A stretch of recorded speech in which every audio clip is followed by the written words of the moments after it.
Hello guys, welcome to our channel stock market for dummies. I hope आपने इसके पहले वाला वीडियोस फ्यूचर एंड ऑप्शंस का देखा रहेगा। बिकॉज अगर वो वीडियो नहीं देखा है तो आप ये वीडियो मत देखिए, पहले वो वीडियो देख के यहाँ पे आइए। ठीक है। तो ये कंटिन्यूएशन वीडियो है, इसमें कुछ एडिशनल चीज़ें देखेंगे हम लोग। पहले वीडियो बहुत वैनिला टाइप का था जिसमें एकदम एक्सपोजर मिला आपको। ठीक है, जिनको कुछ भी पता नहीं है उनको एक्सपोजर दिया गया था।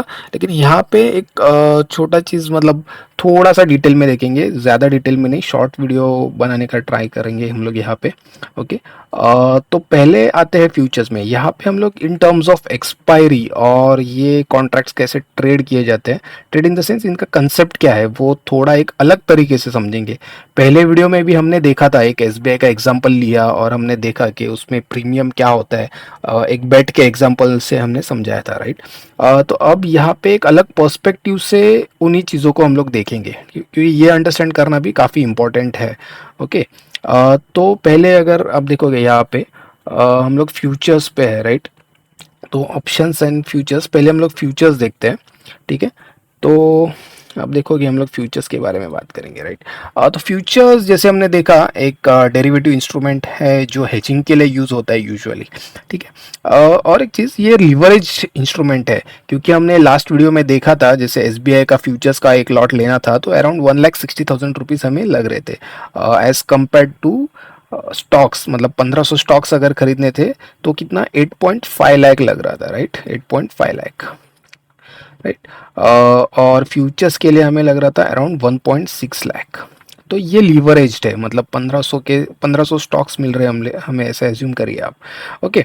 तो फिर इसका बेनिफिट क्या है, फ्यूचर्स क्यों ट्रेड करते हैं। ओके। फ्यूचर्स ट्रेड करने का बेनिफिट ये है कि हम लोग स्टॉक्स की फिजिकल डिलीवरी अवॉइड करते हैं। मतलब लेट्स से कोई स्टॉक का आपके पास कोई व्यू है, जैसे एसबीआई अपने एग्जांपल में। तो मेरा व्यू ये है कि एसबीआई लेट्स से अगले 15-20 दिनों में बढ़ने वाला है। ठीक है।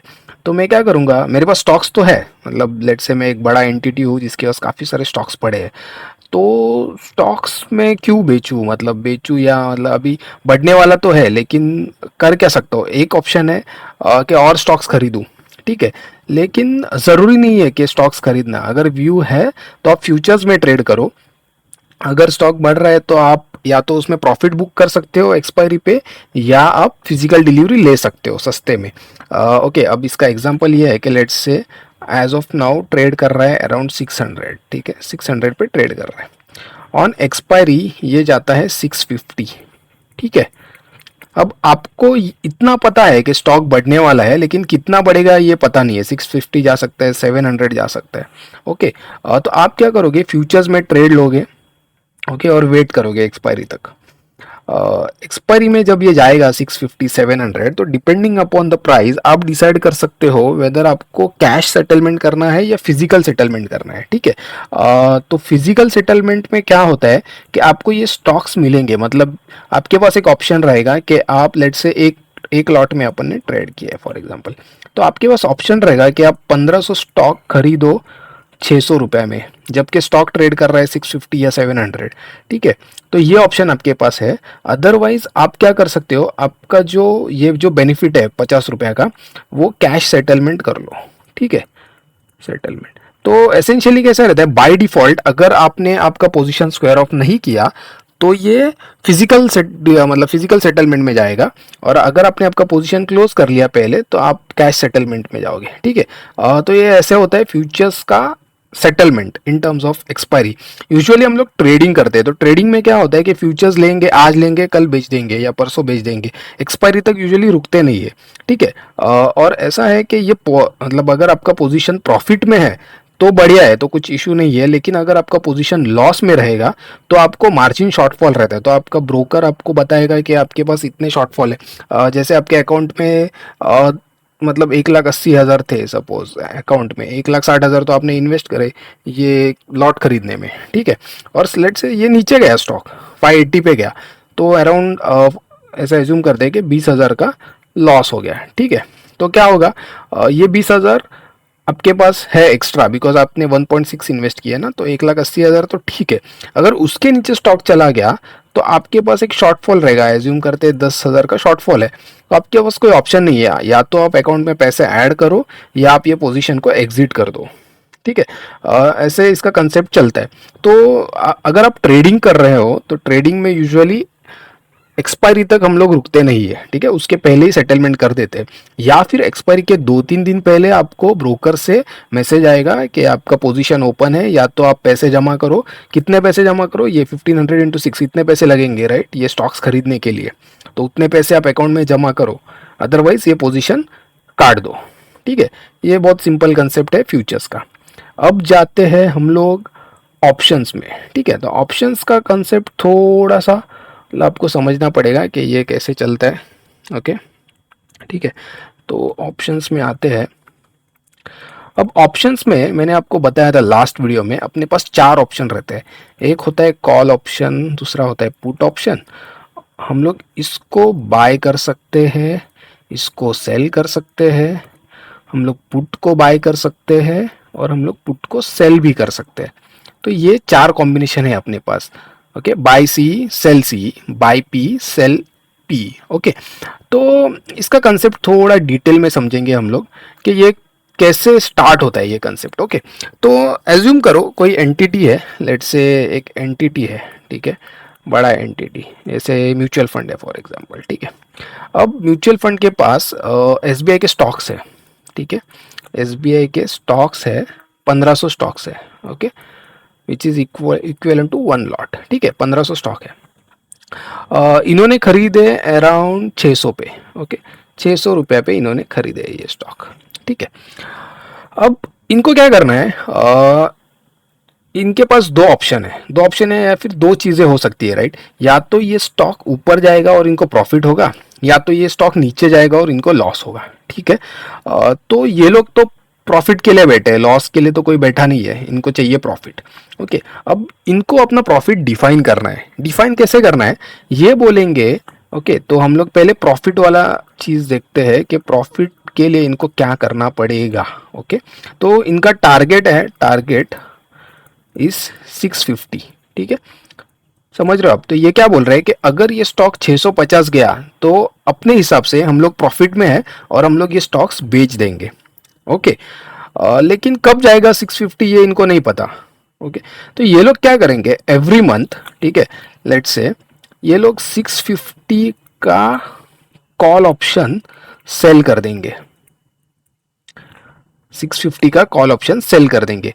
अब ये कंसेप्ट थोड़ा अंडरस्टैंड करने में शायद आपको डिफिकल्ट हो सकता है, बिकॉज यूजुअली लोगों को लगता है कि हम लोग कॉल ऑप्शन सिर्फ बाय कर सकते हैं। जो नए ट्रेडर्स रहते हैं उनको ये चीज़ समझ में नहीं आती। ठीक है, कॉल ऑप्शन हम लोग बाय करते हैं बिकॉज हमारे पास पैसे कम रहते हैं और हमें कोई अपने पास एक व्यू रहता है। ठीक है, तो हम लोग जब ट्रेडिंग में घुसते हैं तो सिर्फ बाइंग पता रहती है अपने को, तो हम लोग कॉन्ट्रैक्ट्स बाय करेंगे, उसका प्राइस ऊपर चला गया उसको सेल करेंगे। ठीक है, लेकिन मैं आपको ये समझा रहा हूँ कि ये कॉन्ट्रैक्ट्स पिक्चर में आए क्यों सबसे पहले। ठीक है, आप हम लोग जो ट्रेड करते हैं वो भूल जाओ थोड़ी देर के लिए। ठीक है, यहाँ पे हम लोग ये समझ रहे हैं कि जैसे मैंने बोला था कि ऑप्शंस जो है या F N O futures and options usually hedging के लिए यूज होता है, राइट। तो इनका शुरुआत कहाँ से होता है, ठीक है, तो ये यहाँ से शुरुआत होता है।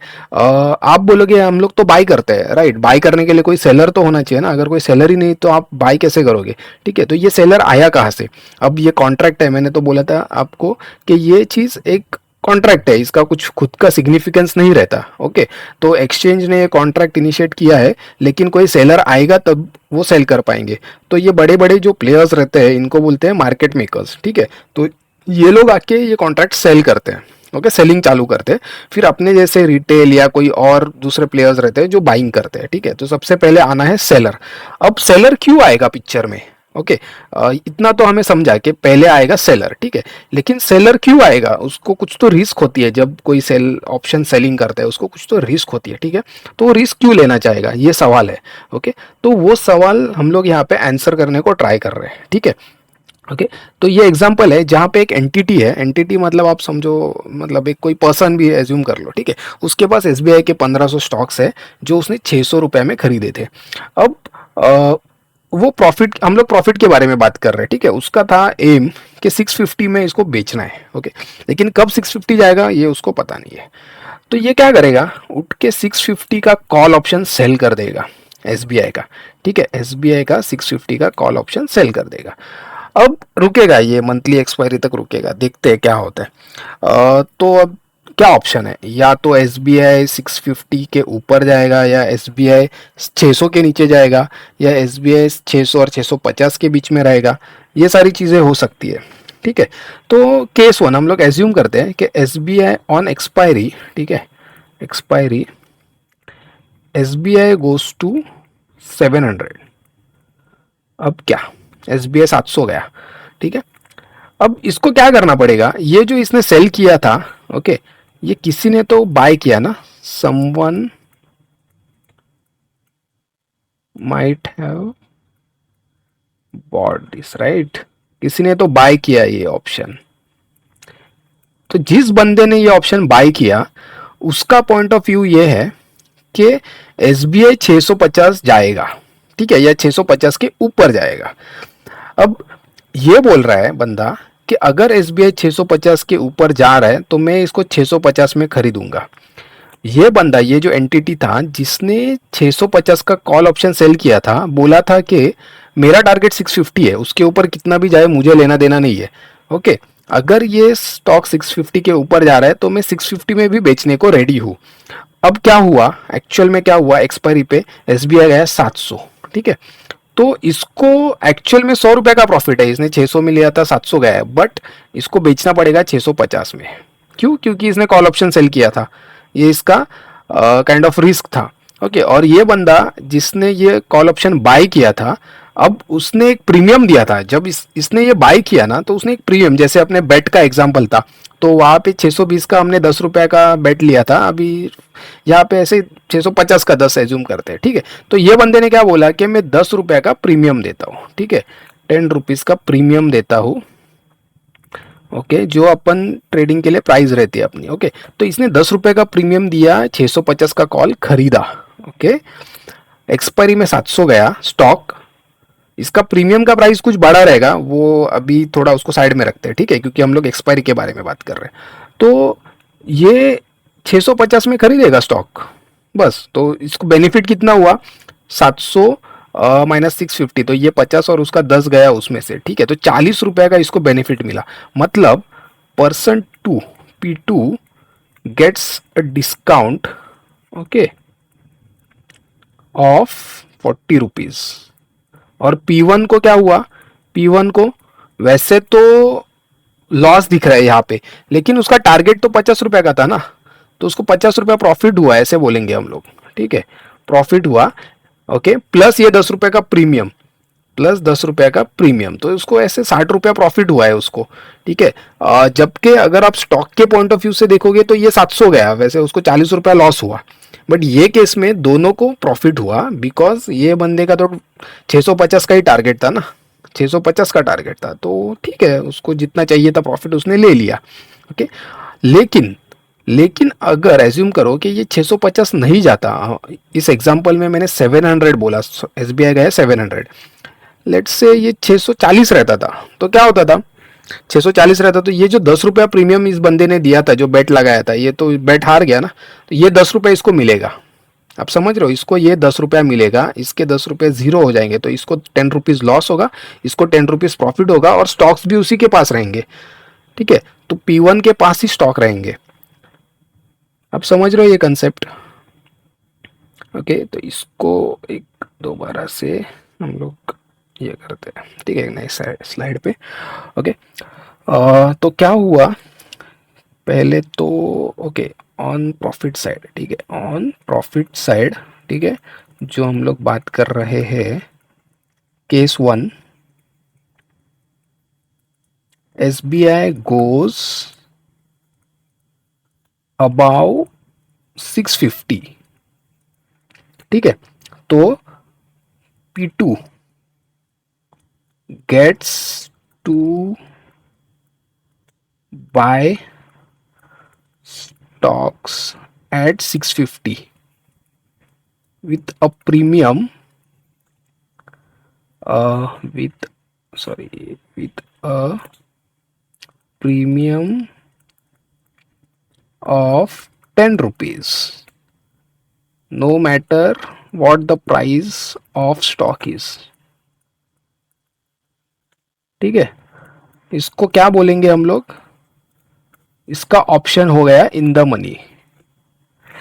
The price of stock is, बात करते करते यहाँ पे गलती हो गया, ठीक है। ओके, तो ये P2 को 650 में बाय करने मिल रहा है और P1 ने अपना टारगेट अचीव कर लिया, ठीक है। अब केस 2 जो था, केस 1 शायद आपको समझ में आया रहेगा, लेकिन केस 2, जब इफ SBI स्टेज बिलो 650, मतलब ये 650 के नीचे ही था एक्सपायरी पे, तो क्या होगा, तो P2 जो है ना, उसको 10 रुपए का लॉस होगा।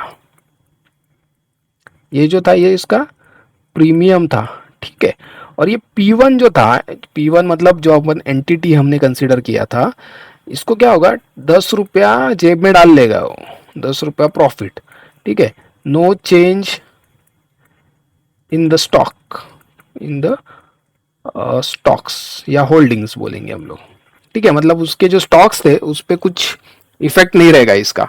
स्टॉक 650 के नीचे 10 रुपए का प्रीमियम जेब में डाल लेगा, तो उसको बेनिफिट हो गया। तो इसमें क्या हो रहा है, एक तो उसको बेनिफिट भी हुआ, राइट। ये 10 रुपए का उसके पास कुछ तो पड़ा था क्वांटिटी, उससे उसने पैसा कमाया, ओके। क्योंकि उसका जो टारगेट था वो हिट नहीं हुआ, तो ये हर महीना कर सकता है। तो एक महीने में इसने 10 रुपए कमाया, अभी नेक्स्ट मंथ जाते हैं, ठीक है। नेक्स्ट मंथ 640 पे स्टॉक है ऑलरेडी, नेक्स्ट मंथ वापस वो 640 या अभी सपोज 700 का उसने बेच दिया, ठीक है। थोड़ा सेफ रहेगा ना, वो इमीडिएटली 650 नहीं बेचेगा, बिकॉज 650 तो स्टॉक वैसे भी जाएगा अगर ऑलरेडी 640 पहुंच गया है। तो क्या करेगा, 700 का बेचेगा। अब 700 अगले महीने गया तो ठीक है, नहीं गया तो उतना वो भी प्रीमियम खा लेगा वो, ओके।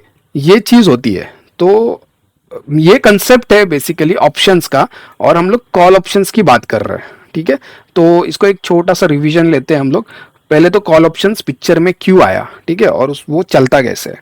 तो पहला चीज, अगर ऑप्शन ट्रेड होनी है तो कोई सेलर आना चाहिए, ओके। अब सेलर कौन आएगा और क्यों आएगा, सेलर वही सेल कर सकता है टेक्निकली, वैसे मतलब टेक्निकली मैं बोल रहा हूँ कि जिसके पास स्टॉक्स है उसने कॉल ऑप्शन सेल करने चाहिए, ठीक है। अब ऐसे हो सकता है कि आपके पास स्टॉक्स नहीं है और आप सेल कर रहे हो, तो उस केस में आपको अपनी पोजीशन एक्सपायरी के पहले क्लोज करनी पड़ती है, ठीक है। हम लोग यूरोपियन ऑप्शंस इंडिया में यूज करते हैं। अमेरिकन ऑप्शंस का जो कंसेप्ट है, मतलब उसमें ऐसा होता है कि आप बीच में कभी भी सेटलमेंट कर सकते हो अगर आप इन द मनी हो, लेकिन अपने यहाँ पे इंडिया में ऐसा नहीं होता, ठीक है। यूजुअली अपने ऐसे रिटेल ट्रेडर सेटलमेंट तक रुकते ही नहीं है, ठीक है। मतलब हमने खुद ने कभी किया नहीं ये सेटलमेंट, लेकिन ये कंसेप्ट पता होना चाहिए सबको, बिकॉज काफ़ी डाउट्स आते हैं उसके ऊपर, ठीक है। तो क्या होगा, हाँ, अगर आप सॉरी, हाँ, ये बंदे ने 700 का कॉल बेचा, ठीक है, और उसमें से उसने प्रॉफिट कमाया, तो हर मंथ ये ऐसे ही करते रहेगा, ठीक है। कूल। तो अब जाते हैं हम लोग पुट ऑप्शंस के ऊपर, ठीक है। पी के बारे में बात करेंगे। तो कॉल का तो आई थिंक क्लियर हो गया हमें कि कॉल ऑप्शन कौन बेचेगा, क्यों बेचेगा और कैसे उससे पैसा कमाएगा, ठीक है। अब पुट, अब सेम एंटिटी है, मतलब ये P1 है, ठीक है, उसके पास SBI है, ठीक है। ये क्या बोल रहा है कि मेरे पास ऑल्दो मैंने ये तो किया है, मतलब मैंने कॉल साइड का तो मेरा काम कर लिया, मतलब मेरा प्रॉफिट 650 था, लेकिन अगर स्टॉक नीचे जा रहा है तो क्या करने का, अभी उसको हेज करना पड़ेगा, बराबर। इसको ये हेज करना पड़ेगा।